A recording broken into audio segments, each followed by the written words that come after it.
नमस्ते।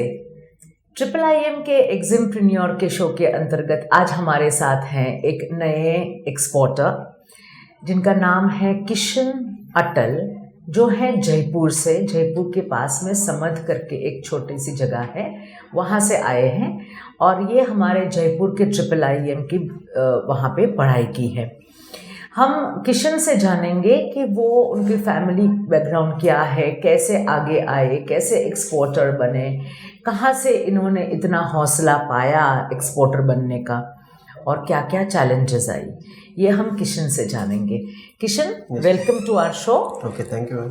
और आप हमें बताइए कि आपका बैकग्राउंड क्या है, आप क्या पढ़े हो? मैं बीकॉम और एमकॉम कर रखी है। तो बीकॉम और एमकॉम के हिसाब से मुझे लगा कि कहीं ना कहीं या तो मैं सीए में जाऊंगा, और जब मुझे लगा कि जब सीए मुझे नहीं करना चाहिए, क्योंकि उस समय सीए का बहुत बड़ा बूम था, फैमिली बैकग्राउंड ऐसा ठीक नहीं था कि मुझे सीए करना चाहिए, और उस समय टिपिकल भी था, तो मुझे लगा कि कहीं ना कहीं मुझे बिज़नेस की हो जाना चाहिए। लेकिन उस समय बिज़नेस नहीं कर पाया। मैंने बीकॉम किया जयपुर यूनिवर्सिटी से, और राजस्थान यूनिवर्सिटी से मैंने एमकॉम किया। उसके बाद में मैं यहीं जयपुर में रह के मैंने 1 से 2-3 जगह मैंने जॉब की, प्राइवेट जॉब। उसके बाद मुझे लगा कि कहीं ना कहीं ऐसा लगता है कि मुझे या तो मुझे गवर्नमेंट जॉब में जाना चाहिए या अदरवाइज़ मुझे कोई बिज़नेस करना चाहिए। बिज़नेस का मेरे फैमिली बैकग्राउंड कुछ नहीं था कि मुझे बिज़नेस किया जाए, क्योंकि फैमिली में कोई भी बिज़नेस नहीं करता था। फिर मैंने सोचा गवर्नमेंट जॉब की तैयारी करनी चाहिए। मैंने गवर्नमेंट जॉब की तैयारी करना स्टार्ट किया। इसी दौरान मुझे एक मेरे फ्रेंड से मुलाकात हुई, जिनकी फैमिली बैकग्राउंड स्टोन में ऑलरेडी से बिज़नेस करती थी। किसमें? स्टोन में, emerald stones, James and stones जो आते हैं जयपुर में, बहुत ज्वेलरी में आते हैं। यस। तो उनकी फैमिली इसमें करती थी, तो मुझे उसने पूरी बात समझाई कि किस तरीके से हम कर सकते हैं, किस तरीके से नहीं कर सकते हैं। तो मुझे उस समय बहुत टिपिकल लगा कि शायद ये मेरे लिए मतलब थोड़ा मुश्किल है, और वो इसलिए लगा कि फैमिली में कोई बिज़नेस नहीं करता था। और काफ़ी कोशिश के बाद उन्होंने मुझे कहा कि काम करते हैं कि हम एक कोचिंग ज्वाइन करते हैं।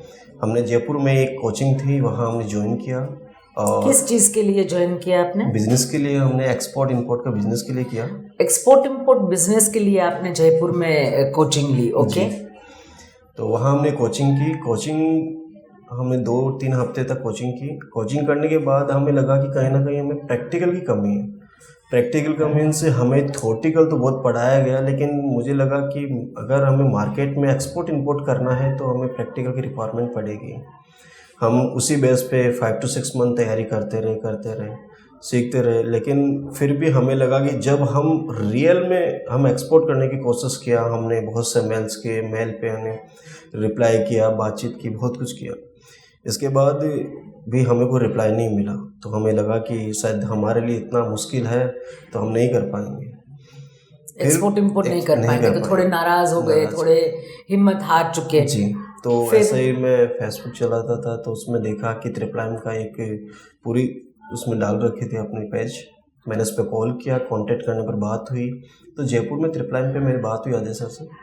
उनसे बात होने के बाद मैं वहाँ गया, उनसे बात हुई। तो मैंने कहा सर, मैं यहाँ पे ज्वाइन करने से पहले मुझे चाहे 1 घंटे का डेमो चाहिए, लेकिन मुझे डेमो लेना पड़ेगा। सर ने कहा सर डेमो यहाँ अलाउ नहीं होता, नहीं हम डेमो देते हैं।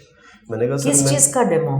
मैं एक्सपोर्ट इंपोर्ट का वापस से करना चाह रहा था। 6 मंथ तक मैंने वहाँ किया। हाँ, आपने दूसरे इंस्टीट्यूट में किया, पर आपको 5-6 महीने लगे। हाँ जी, 5-6 महीने लगे। हाँ। जब मुझे लगा कि यहाँ पे मेरा जयपुर में आपको थोड़ा सा डेमो चाहिए था। हाँ। जयपुर में क्या वो क्या किस चीज़ का डेमो चाहिए था आपको? मुझे क्लास जो चल रही है वो प्रैक्टिकल तौर पे चल रही है, ये यहाँ भी थ्योरेटिकल है। अच्छा, क्योंकि प्रैक्टिकल पढ़ाते हैं कि नहीं है, इसलिए आपको डेमो चाहिए था। तो मैं ट्रिपल IM में आया। वहाँ पे सर ने मेरी बात मानी कि ठीक है, मैं आपको 1 घंटे का डेमो देता हूँ। और वो भी मुझे इसलिए दिया गया कि मैं कहीं और कोचिंग कर रखा था और मुझे थ्योरेटिकल नहीं पढ़ना था, क्योंकि ये सब कुछ प्रैक्टिकल ही होता है, थ्योरेटिकल एक अलग पार्ट हो जाता है।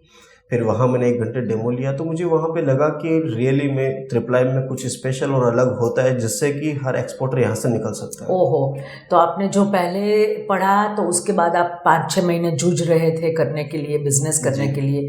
फिर आप ट्रिपल IM में गए। ट्रिपल IM में पहले तो अजय सर ने बताया कि नहीं, ये नहीं हो सकता प्रैक्टिकल का डेमो, पर फिर आपको स्पेशल केस समझ के उन्होंने आपकी हेल्प की, मदद किया, और आपने वहाँ प्रैक्टिकल सेशन अटेंड किया, 1 घंटे का डेमो सेशन अटेंड किया। फिर आपको लगा कि नहीं अभी आपको ज्वाइन करना अब चाहिए, join करना IIM में से बनते हैं एक्सपोर्टर्स। ओके, वेरी गुड, मैं खुश हूँ इस बात से। Thank you Kishan. और इसके बाद फिर मैंने 1 घंटे का वहाँ डेमो लिया, मुझे लगा कि अब यहाँ ज्वाइन करना चाहिए। मैं ऑलरेडी वहाँ पे 15,000 ऑलरेडी दे चुका था, तो मुझे लगा कि अब मुझे वापस से ज्वाइन करना है क्योंकि मुझे बिज़नेस करना था। तो मैंने कहा ठीक है, मैं एक बार यहाँ पे 17,500 की यहाँ फ़ी थी, मैंने वो पेमेंट की और मैं 28 अक्टूबर मेरा बैच था, तो मैंने वो ज्वाइन किया। ओहो, अभी 1 साल हो गया। हाँ, मुझे 1 ईयर हो Okay. गया। और ज्वाइन करने के बाद में मैं वहाँ पे, क्योंकि मुझे ऑलरेडी कॉमन सब चीज़ें पता थी, हाँ। और कुछ चीज़ ऐसी थी जो मेरे लिए बिल्कुल ही नई थी, कि हमें जो चीज़ पढ़ाई नहीं गई है या फिर वो प्रैक्टिकली नहीं था। तो हमने वो कोशिश की, फिर वहाँ पढ़ाई, मतलब वहाँ जितनी भी हमने क्लासेस ली उनको घर पे जाके हम रिपीट करते थे, प्रैक्टिकली तौर पे करते थे, लैपटॉप से किया, बहुत कोशिश की। जैसे जैसे ट्रिपल IIM ने हमें बताया है, मुझे बहुत ज़्यादा नॉलेज वहाँ से मिली, और उस नॉलेज के सहारे मैंने एम्बेसी से, मैंने अपेडा से, EPC से, वहाँ पे हर जगह मुझे मेल करना स्टार्ट कर दिया। मुझे वहाँ से एक नई उम्मीद मिली कि अब मुझे शायद एक्सपोर्ट कर सकता हूँ। अच्छा। लेकिन अब जब मैंने उसमें फर्स्ट टाइम कोचिंग की और 5-6 मंथ बाद मुझे लगा कि मुझे छोड़ देना चाहिए, क्योंकि अब मुझे कहीं और फिर से गवर्नमेंट में चला जाना चाहिए और मुझे वो चीज़ तैयारी करनी चाहिए। लेकिन मुझे जब मैं ज्वाइन किया, क्लासेस ली वहाँ पे, तो मुझे लगा अब ठीक है मेरे लिए कि मैं अब कुछ कर सकता हूँ। दोबारा से फिर से एक हिम्मत आई और उम्मीद आई, फिर मैंने वही सब कुछ प्रोसेस दोबारा से फॉलो किया। ओके। हमने ट्रेड इंडिया वगैरह यहाँ पे भी हमने अपनी वो ली। आपने ये सारा कुछ किया तो आपको एक और हिम्मत आ गई। फिर आपके मित्र भी आपके साथ थे क्या, आप अकेले थे? नहीं, मैं अकेला ही था। अच्छा। और आपको अगर मैं थोड़ा सा पीछे जाके आपको पूछूं कि आपके पिताजी गवर्नमेंट जॉब में थे और वो चल बसे, तो आपके जो बड़े भैया हैं उनकी जगह पे उनको वो जॉब मिल गई। तो उनके सबसे बड़े जो भैया हैं वो अभी गवर्नमेंट जॉब में हैं, गवर्नमेंट में आयुर्वेदिक डिपार्टमेंट में काम कर रहे हैं। इनके जो दूसरे बड़े भैया हैं वो एक वकील हैं। तो घर पे कहीं बिजनेस का माहौल नहीं है। बिल्कुल। तो आपको एनकरेजमेंट, आपने भी जॉब कर रखी है, आपने बोला कि आपने MCOM पढ़ा है, फिर आप जॉब कर रहे थे, तो आपने भी जॉब कर रखी है, फिर बिजनेस करने कैसे पहुंच गए? बिजनेस का मैम वही चीज़ कि मैं जब गवर्नमेंट में तैयारी करने की कोशिश कर रहा था, मेरे फ्रेंड्स से मुलाकात हुई, उनकी फैमिली पूरी बिजनेस करती थी स्टोन में, ज्वेलरी में, तो उन्होंने मुझे गाइड किया कि आप ये कर सकते हैं। तो मैंने फिर इसके बारे में सर्च करना स्टार्ट किया कि किस तरीके से होता है, ये चीज़ ठीक भी है नहीं, क्योंकि रिसर्च करना चालू किया। This is a very important word. हर एक इंसान को अपनी प्रोडक्ट का रिसर्च ज़रूर करना है, ये कैसे काम करता है, कैसे मुझे आगे बढ़ना है, ये प्रोडक्ट कैसी होनी चाहिए, ये चीज़ हम IIM में सिखाते भी हैं और हमारे हर एक सक्सेसफुल एक्सपोर्टर रिसर्च करके ही एक्सपोर्टर बने हैं। फिर इसके बाद मैंने क्लासेस ज्वाइन करने के बाद सब कुछ कंप्लीट हुआ, मैं वापस से उसमें लग गया, मेरे प्रोडक्ट में लग गया। मैंने प्रोडक्ट चूज़ किया था, एक तो राइस किया था, टी किया था और स्पाइसेस किया था, लेकिन जो मेरा राइस, टी और स्पाइसेस। अच्छा। और जो मेरा फोकस था वो राइस पे था कि मुझे राइस करना है स्टार्टिंग में, और मैंने जो जितनी भी मेल डाली थी वो सभी राइस के रिगार्डिंग डाली थी, जिसमें टी और स्पाइसेस तो बाद में डालना स्टार्ट किया था। मैं यहाँ पे हमारे दर्शकों को एक चीज़ बताना चाहूँगी कि आप लोग कहीं पर भी जॉब कर रहे हैं, जॉब के बाद भी आप हिम्मत जुटा के बिजनेस कर सकते हैं। एक्सपोर्ट इंपोर्ट की जो फील्ड है वो इतनी अच्छी फील्ड है, फ्लैक्सिबल फील्ड है कि आप जॉब के साथ भी एक्सपोर्ट कर सकते हैं और आप जॉब के बाद भी एक्सपोर्ट कर सकते हैं, दोनों तरीके से कर सकते हैं। किशन तो हमारे घर में, उनके घर में छोटे हैं, इसलिए उनको ये सारे मौके मिल चुके हैं। कई बार ऐसा होता है कि हमारी जिम्मेवारियाँ, सोशल जिम्मेवारी ऐसी होती हैं, तो आप जॉब के साथ भी जो टाइम मिले उसमें भी आप बिजनेस का रिसर्च कर सकते हैं। अब किशन जो हमारे हैं वो बहुत सारी चीज़ें पढ़े हैं, BCom किया, MBA किया, ITI किया। किस में ITI किया? इलेक्ट्रिशियन में ITI किया। फिर आपने कुछ और भी पढ़े हैं? इसके बाद फिर मैं जॉब के बाद में फिर मैंने गवर्नमेंट जॉब में आ गया। गवर्नमेंट जॉब में चले गए। देखो, गवर्नमेंट जॉब में क्या था, कौन से डिपार्टमेंट में? District counselling. डिस्ट्रिक्ट काउंसलर की जॉब थी, और वो फिर वो बहुत से इश्यूज हुए इसके रिगार्डिंग, फिर वो ड्रॉप हो गया और छोड़ दी गवर्नमेंट जॉब भी किशन ने छोड़ दी, और सारा नौकरी वोकरी सब छोड़ के आ गए एक्सपोर्ट इंपोर्ट में। बहुत अच्छी बात है ये तो। फिर ये सब कुछ कंप्लीट करने के बाद मुझे आपने प्रोडक्ट जो चुनी थी 3 प्रोडक्ट, उसके आपने इंडियन एम्बेसी में ईमेल भेजी? जी अच्छा। मैंने एम्बेसीज में भेजी, मैंने ईपीसी को भेजी। ईपीसी को? आपकी ईपीसी कौन सी है? मेरी अपेड़ा। अपेड़ा एक्सपोर्ट प्रमोशन काउंसिल जो होती है, इन्होंने अपेड़ा में रजिस्टर किया है, और अपेड़ा से भी आपको लिस्ट मिला? यस मैम, आपको बायर्स के लिस्ट मिले सब जगह से? में भी बहुत से बायर्स होते हैं जो बहुत पहले के भी होते हैं, लेकिन उन पे अगर आप मेल करते हैं तो इंटरेस्टेड होते हैं, क्योंकि राइस तो कभी ख़त्म होने वाला नहीं है। राइस का तब ये सही बात है, ये हमेशा खाने वाली चीज़ है। तो जो 2011 में ले रहा था वो अभी भी ले रहा होगा अगर बिजनेस कर रहा है। अच्छा, वेरी गुड। तो मैंने उन लोगों को मेल किया कि चलो इनको किसी न किसी का मेल आता है तो मुझसे बातचीत करते हैं। तो काफ़ी समय तक मेरे पास। आपने राइस का रिसर्च किया था? यस मैम, मैंने राइस का रिसर्च किया। मैं राइस के लिए करनाल गया, पंजाब गया, और मैं यहाँ हरियाणा आया। जब मैं यहाँ पे एक B2B कंपनी है, उस B2B कंपनी में आया था दिल्ली के अंदर। जयपुर में भी उसकी ब्रांच थी, लेकिन वहाँ नहीं किया। फिर मैंने जयपुर दिल्ली में आया, दिल्ली में वहाँ ज्वाइन किया। उसी समय फिर मैं हरियाणा में गया, और करनाल पंजाब यहाँ जा के मैंने विज़िट किया मेल की। वहाँ जाके पता किया, उनका कॉन्टैक्ट नंबर लिए, उनसे बातचीत की, क्या उनका किस तरीके का होता है, वो सब चीज़ें मैंने प्रोसेस फॉलो किया कि किस बेस पे वो वर्क करते हैं, क्या पेमेंट टर्म्स होता है, किस तरह की डिलीवरी करते हैं, वो एफ रेट किस रेट पे देते हैं। तो वो सारी चीज़ मैंने वहाँ जाके पता करनी पड़ी। और जब मैंने उनसे क्लेरिफिकेशन हुआ कि चलो ठीक है, अपने सप्लायर तो फिक्स है, और उसके बाद में फिर मुझे बायर पे लग गया कि मुझे बायर चाहिए होगा। अब मैं पूरे प्रॉपर तरीके से, माइंड बहुत डिस्टर्ब था कि काफ़ी समय से बायर नहीं आ रहा था, डिमोटिवेट होता जा रहा था, डिमोटिवेट होते जा रहे थे, बायर्स नहीं मिल रहे। ठीक है, अच्छी बात है। और जो बायर मिल भी रहे थे मुझे, तो उनका पेमेंट टर्म्स और डिलीवरी टर्म्स कहीं ना कहीं मैच नहीं कर रहा था। पेमेंट टर्म्स और इनको टर्म्स मैच नहीं कर रहे थे, तो आपके दिमाग में बैठ नहीं रहे थे।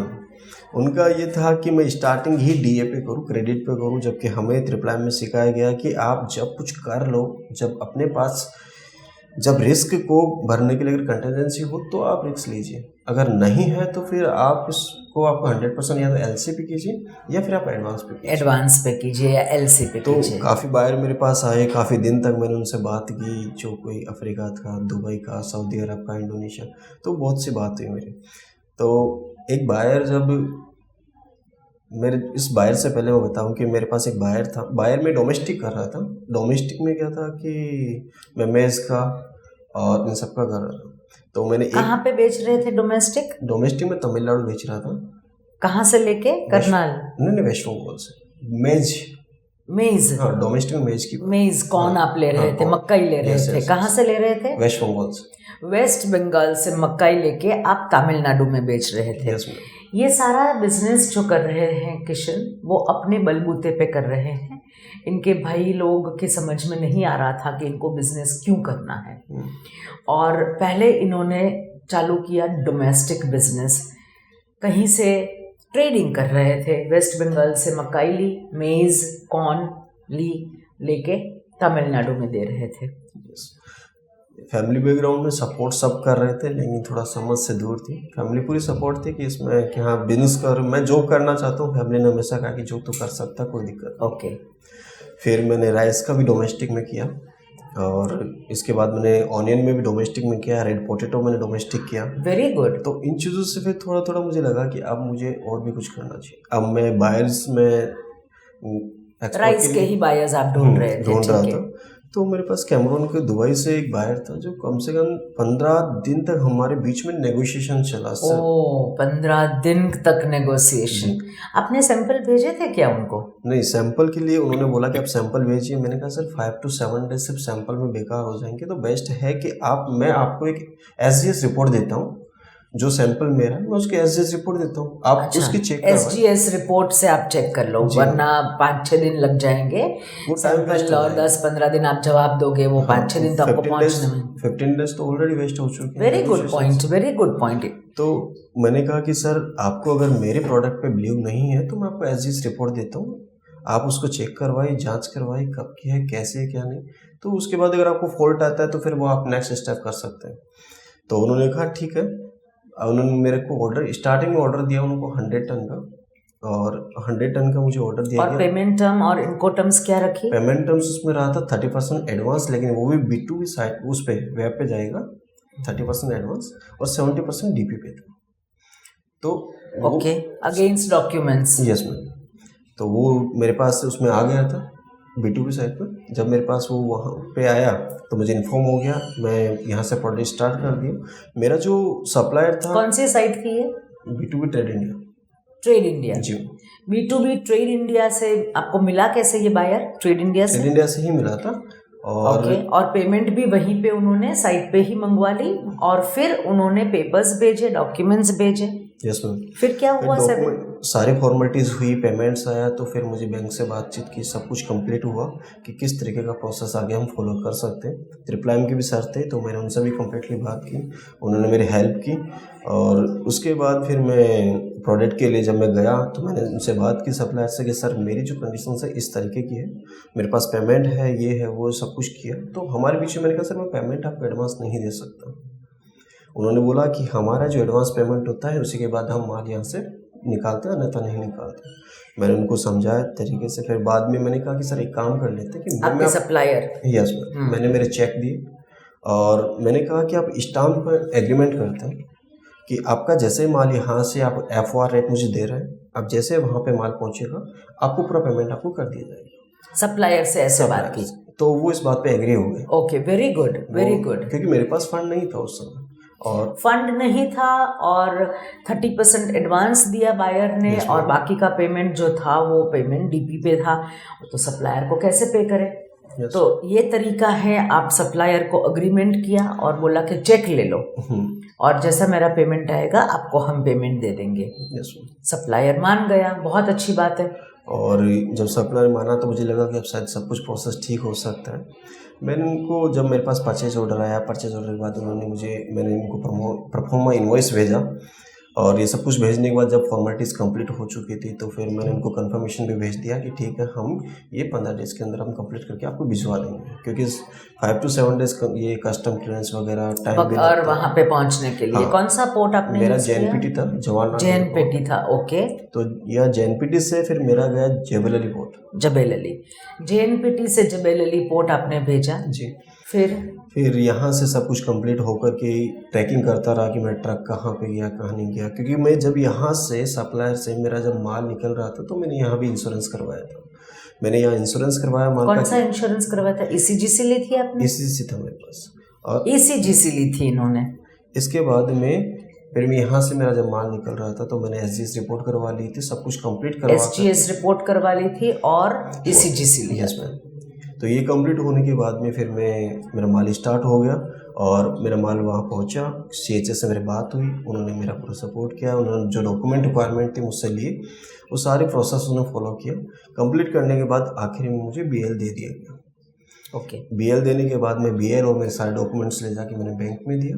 बैंक में देने के बाद मेरा पेमेंट रिलीज़ हुआ, और वो पेमेंट से फिर मैंने मेरे सप्लायर को पेमेंट किया, जो मेरा प्रॉफिट था वो मेरे पास आया। और फिर उसके मैं कांटेक्ट करता रहा कि कैसे पेमेंट हो रहा है, आगे का प्रोसेसिंग क्या हो रहा है। तो वो चीज़ हम ट्रैकिंग कर रहे थे ताकि जहाज़ कहाँ तक पहुँचा, कहाँ तक नहीं पहुँचा, जहाज कहाँ तक पहुँचा उसका ट्रैकिंग कर रहे थे। Very good. हाँ, तो वो जब वो पहुँच गया तो मैंने उनको इंटीमेट किया कि सर मेरे बैंक के पास उनके पास डॉक्यूमेंट पहुंच गए थे, तो वो डॉक्यूमेंट लेके उन्होंने वहाँ से ले लिया। अब मेरा जो एग्रीमेंट था वो 100 टन का था, लेकिन स्टार्टिंग में मैंने 20 टन का एक कंटेनर भेजा। उन्होंने बोला कि सर ठीक है, मैं एक काम करता हूँ, आपसे मैं बिजनेस करूँगा, लेकिन स्टार्टिंग में 20 टन का एक कंटेनर लेता हूँ। मैंने कहा ठीक है सर, कोई दिक्कत नहीं, क्योंकि मुझे एक्सपोर्ट करना था। मैंने कहा एक कंटेनर भी ठीक है। तो जब वो एक कंटेनर गया, सब कुछ एवरीथिंग उनको ठीक लगा, तो उन्होंने कहा ठीक है सर, मैं आपको जल्दी ही मैं आपको कॉल करता हूँ, मैसेज करता हूँ। तो क्योंकि USA के अंदर जब कॉल करते हैं तो यहाँ से 1 मिनट का 12 रुपये लगता है। तो हम वॉइस कॉलिंग भी करते थे, व्हाट्सएप पे बातचीत भी करते थे, मेल भी करते थे, कॉलिंग भी करते थे।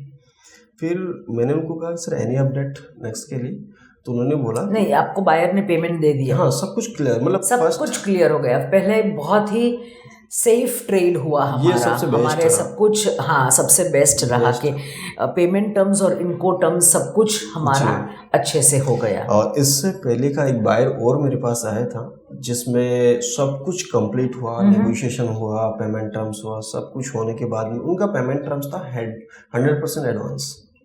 तो सब कुछ कंप्लीट होने के बाद में उन्होंने रॉयल फॉरेन एक्सचेंज दुबई से पेमेंट कर दिया। पेमेंट करने के बाद में बैंक में पैसा आ गया। पैसा आने के बाद मेरे पास इंटीमेट, मैंने सोचा मेरे बैंक में पैसा आया नहीं है, मैं गया बैंक में चेक करने के लिए कि मेरे पास पेमेंट आया है नहीं है। मैंने सर से ट्रिपल से भी कॉल किया कि सर मेरे पास अभी तक पेमेंट आया नहीं है, और वहाँ से 100% कर दिया गया। उनका बैंक का मेरे पास मेल आता है रॉयल फॉरेन एक्सचेंज से कि सर आपका एक FDA सर्टिफिकेट बनाना पड़ेगा। तो FDA सर्टिफिकेट के बारे में कुछ ज़्यादा जानता नहीं था क्योंकि USA में ही चलता है सर्टिफिकेट। ये बायर कहाँ का था? ये दुबई का बायर था। दुबई का ही बायर था? यस, ये पहला बायर था जो दुबई का। ये जो मेरे डील हुई है उससे पहले का बायर। ओके, पहला बायर जो था उसने ये बैंक से आपको ईमेल आई, ईमेल और 100% एडवांस देने की पूरी कंप्लीट हमारी नेगोशिएशन हो चुके थे। पर क्या ईमेल आई बैंक से? उनका मेरे बैंक से आया कि आपको एक FDA सर्टिफिकेट बनाना पड़ेगा और वो FDA सर्टिफिकेट आपको हमें भेजना पड़ेगा। तो कौन सा सर्टिफिकेट? FDA FDA सर्टिफिकेट जो अमेरिकन कंपनीज बनाती हैं, फूड एंड ड्रग्स एसोसिएशन, उनका जो सर्टिफिकेट होता है वो US कंपनीज के ही लिए ज़्यादातर होता है। तो बैंक ने आपको क्यों लिखा? वो तो बायर को बोलना चाहिए कि FDA दो हमें। क्योंकि वो बैंक मुझे ये बोल रहे थे कि बायर ने तो पेमेंट कर दिया है बैंक को, उनको बोल दिया रिलीज करने के लिए। बायर ने बोला कि अगर आप हमें FDA सर्टिफिकेट देते हो तो देन मैं इसको रिलीज करता हूँ यहाँ से पेमेंट। फिर क्या हुआ? तो मैंने सर से कॉल किया कि सर ये FDA सर्टिफिकेट क्या होता है, क्योंकि मेरे पास तो अपेडा का सर्टिफिकेट है, इसके अलावा मेरे पास कुछ है। SGS है दूसरा अगर टेस्ट का देखा जाए। हाँ, तो उन्होंने बोला कि ठीक है अपेडा का सर्टिफिकेट है, और इसके अलावा सर भी बोले कि ठीक है अपेडा का है लेकिन अमेरिकन में FDA सर्टिफिकेट चलता है। तो मैंने इसके बारे में और जानने की कोशिश की कि ये है क्या चीज़। तो मैंने कहा ठीक है सर, मुझे आप टाइम दीजिए, मैं FDA सर्टिफिकेट बनाता हूँ। और उन्होंने टाइम मुझे दिया 10 डेज़ का, और वो FDA सर्टिफिकेट बनने में लगता है 30 से 40 दिन। 30 से 40 दिन लगता है FDA बनने में। तो वो मेरे पास इतना टाइम था तो ऑब्वियस सी बात है वो कैंसिल होना ही था। और जब मैं इसके बारे में ज़्यादा रिसर्च किया तो सर ने मुझे बोला कि जो FDA सर्टिफिकेट का ये सब कुछ होता है ये बाहर ही क्लियर कर लेता है, अगर ये बैंक करता है तो कहीं ना कहीं थोड़ा सा फेक है, इसलिए मैंने आपको पूछा। ठीक है, तो मैंने काफ़ी सर से पता किया सब, तो उन्होंने बोला कि FDA सर्टिफिकेट बाहर कंफर्म करता है, अगर बैंक कर रहा है तो फेक हो सकता है। तो मैंने कहा ठीक है सर, अपने पास तो टाइम भी है। और उनका एक कंडीशन और थी, मैंने ये कहा कि सर मैं FDA सर्टिफिकेट बाहर से बनाता हूँ। तो उन्होंने मुझे कहा कि आप बाहर से नहीं, हमने जो लिंक दिया है आप उसी लिंक पे बनाओगे। ऑलराइट। जब मैं उस लिंक पे गया तो उस पर सबसे पहले पेमेंट आ रहा था, नीचे देखा तो वो 54,000 का था।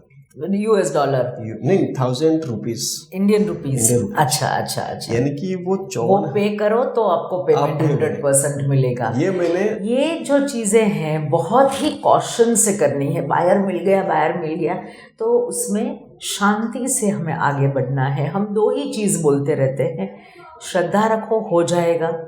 ये पहला बायर था तो ये उसमें फंस नहीं गए, 100% पेमेंट भी हाँ कर दी, फंसे नहीं, शांति रखी, श्रद्धा रखा और सबूरी। ये दो चीज़ें हमें बहुत ही इम्पॉर्टेंट है एक्सपोर्ट इंपोर्ट के बिजनेस के लिए, और उनका हो भी गया। नेक्स्ट बायर जो मिला उनका हो भी गया, तो ये हमें सीखना है। तो उसके बाद फिर मैंने उसको ड्रॉप कर दिया। ठीक है, वेरी गुड। वही चीज़ स्टार्ट की कि अब मुझे आगे बढ़ना है, तो मैं मेल्स वगैरह ही कर रहा था। ओके। तो मैंने फिर विजिट करना स्टार्ट किया जगह जगह पे कि क्या किस तरीके से होता है। कहाँ पे विजिट की? तो मैंने वापस से ये अहमदाबाद करनाल और वहाँ पंजाब मैंने किया था। सेकंड मेरा वेस्ट बंगाल का रहा। वेस्ट बंगाल जब हम गए थे तो मेज का वहाँ पे हम लोगों ने किया, ओके। लेकिन वो सक्सेस वहाँ का ज़्यादा नहीं रह पाया। फिर इसके बाद मैंने जो जयपुर के अंदर जितनी भी शराब फैक्ट्रीज है मैंने वहाँ विजिट की। वहाँ पे क्या होता है कि ये जो राइस है, राइस की छोटी छोटी टुकड़ियाँ, मतलब जो ब्रोकन राइस है, ये शराब में यूज़ किया जाता है, जो वेस्टेज होता है मैक्सिमम। तो मैंने वहाँ विज़िट की, तो मैंने उनसे पूछा आप कहाँ से मंगवाते हो, क्या रेट है क्या नहीं है, वो सारी चीज़ मैंने ब्यौरा एक बार राइट डाउन कर लिया। राइट डाउन कर ली, वेरी गुड। फिर मैंने मेरे मिलर से पता किया कि सर मुझे ये वाला ये चाहिए और इसकी क्या ब्रोकन राइस ही चाहिए। हाँ, इसकी क्या रेट पड़ेगी, इसका लोकेशन यहाँ पे आप मुझे क्या रेट दोगे। जब मेरे को उन्होंने जो रेट दी वो उसमें मुझे थोड़ा कम बेनिफिट हो रहा था, क्योंकि उनकी रेट में थोड़ा कम बेनिफिट था। तो मैंने कहा एक बार ट्राई करता हूँ, कोशिश करते हैं। तो मैं उस चीज़ में कोशिश की कि ठीक है मैं ये करता हूँ। लेकिन मुझे लगा कि बहुत ज़्यादा ही कम मुझे मार्जिन मिल रहा था। तो फिर मैंने और भी मिलर से बात करने की कोशिश की कि सर मुझे ये ब्रोकन राइस चाहिए, ब्रोकन राइस ही चाहिए। हाँ, मुझे राइस चाहिए और ये यहाँ ऐसे ऐसे यूज़ होता है और मुझे यहाँ तक की रेट बताना है क्योंकि ट्रांसपोर्टेशन आपका ही होगा। तो मैंने 1-2 सारा फैक्ट्रीज के अंदर मैंने कंटेनर मंगवाए। फिर उसके बाद में अभी चल रहा है प्रोसेसिंग, कोशिश कर रहा है उसमें। तो उसमें आप कहाँ पे भेजोगे? मैं इंडिया में डोमेस्टिक। अच्छा, ये एक अलग बिजनेस जो आप साइड में करना चाह रहे हो जिससे आपका घर खर्च निकल जा रहा है, और एक्सपोर्ट आप अभी राइस में ही कर रहे हो। कितने कंटेनर्स आपके गए राइस के? मेरा राइस का 100 टन का था, लेकिन मैंने 20 फीट का एक कंटेनर भेजा है फिलहाल, और 5 कंटेनर फाइनल हुए थे। तो अभी उनका रिप्लाई जैसे नहीं आया क्योंकि 4 कंटेनर उनको और भेजना है एज ए एग्रीमेंट। तो जैसे उनका रिप्लाई मेरे पास आता है तो हम नेक्स्ट प्रोसेस स्टार्ट करते हैं। तो कॉन्ट्रैक्ट हमने 100 टन्स का ही किया है, पर हमने 20-20 करके हम भेजने वाले हैं। Very good. आप एक मैसेज देना चाहेंगे हमारे आज के जो स्टूडेंट्स हैं जो एक्सपोर्टर्स बनना चाहते हैं, उनको क्या मैसेज देना चाहेंगे आप? मैं उनको यही मैसेज देना चाहूँगा कि एक्सपोर्ट करना बहुत आसान है, लेकिन अगर जो ये समझते कि एक्सपोर्ट करना बहुत मुश्किल है, इसका मतलब है कि उन्होंने नॉलेज पूरा नहीं लिया है। Very good. और जिन्होंने नॉलेज नहीं लिया है उन्हीं को ये टिपिकल लगता है। और आपको लगता है कि एक्सपोर्ट बहुत ज़्यादा मुश्किल है, तो आप ट्रिपल ज़रूर ज्वाइन करें, आपको ये एहसास होगा कि आप एक्सपोर्ट कर सकते हैं। तो इसके लिए सबसे बड़ी बात है कि आपको पैसेंस रखना होगा, मेहनत करनी होगी, और पैसेंस और मेहनत से ही आप एक्सपोर्ट कर पाएंगे। क्योंकि अगर आप चाहते हैं कि आप सेकेंड डे आप during the class 1 month 2 month 3 month के अंदर एक्सपोर्ट कर सकते हैं, तो वो हो सकता है, depend on your hard working पे होगा। लेकिन अगर आप चाहते हैं कि मुझे नहीं हो पा रहा, ये डिमोटिवेट अगर आप हो रहे हो, तो वो आपकी गलतफहमी है, क्योंकि इसमें पैसेंस की रिक्वायरमेंट तो होती है। अगर आपको लगता है कि एक्सपोर्ट, मैं किशन की बात रिपीट कर रही हूँ कि एक्सपोर्ट नहीं हो रहा है कुछ भी वजह से, और आप थोड़े से डीमोटिवेट हो रहे हो, तो आपने कहीं ज़रूर कम मेहनत की है, वो आपको पता नहीं चल रहा है कहाँ पे मेहनत कम की है। आ जाइए IIIA में, आपको लाइफ टाइम फ्री सपोर्ट मिलता है, लाइफ टाइम आपको हेल्प डेस्क है, आई सपोर्ट है, और आप सेशन रिपीट भी कर सकते हैं। ये सारी जो चीज़ें हैं आप कर सकते हैं और IIIM की मदद मिल सकती है। Do not gate demotivated. जैसे किशन ने कहा, पेशेंस रखिए और हार्ड वर्क जारी रखिए। तो thank you very much Kishan, आज हमारे पास आप यहाँ आए, अहमदाबाद आए, ये हमारी खुशकिस्मती है कि आप यहाँ आए। और जयपुर से किशन अटल हमारे साथ हैं आज, और एक्सपोर्टर बन गए हैं। एक्सपोर्टर के साथ साथ डोमेस्टिक में भी वो काम करते हैं, और डोमेस्टिक में काम करते करते वही चीज़ फिर वो एक्सपोर्ट करते हैं। So all the very best to all those who want to become an exporter. हमारे खुशियाँ, हमारे शुभेच्छाएँ आपके साथ हैं। मैं इस साथ आप सबको दीपावली और हमारे जो फेस्टिवल आ रहे हैं उसके लिए आपको और आपके फैमिली को हैप्पी दिवाली और शुभ दीपावली का संदेशा दे रही हूँ IIIM की ओर से। आभार, thank you, all the best.